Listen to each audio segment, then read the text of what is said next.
મિત્રો આપ જોઈ રહ્યા છો એ પવનચક્કી છે જૂનવાણી ડબની,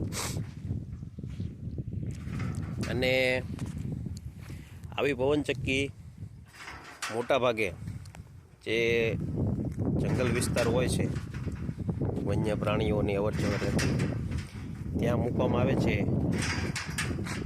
જેથી કરી અને વન્ય પ્રાણીઓ પોતાની જે તરસ છે એ સંતોષી શકે, પાણી પી શકે. તો આ પવનચક્કી દ્વારા જે આ બોરમાંથી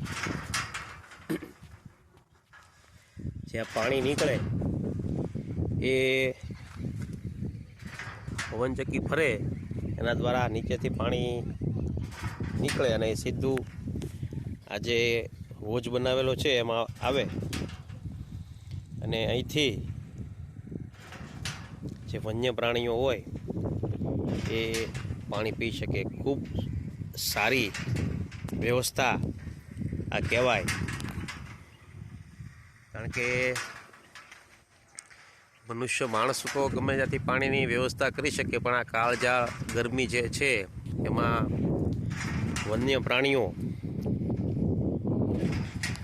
પાણી ક્યાંથી લાવે અને ક્યાંથી પીવે, તો એને માટે તો આ ખૂબ જ સુંદર વ્યવસ્થા. આપ જોઈ રહ્યા છો કે ચારે બાજુ બાવળિયાની કાટ અને જંગલ વિસ્તાર છે, અને એની વચ્ચે આ પવનચક્કી ઊભી કરી છે.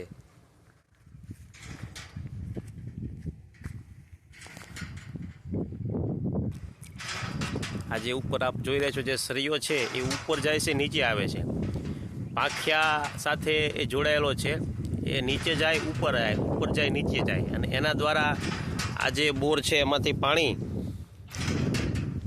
ઉપર આવે ડંકી ટાઈપ, અને એના દ્વારા આ હોજમાં આવે છે. જો આ સળિયો જે છે એ ઉપર જાય છે, નીચે આવે છે.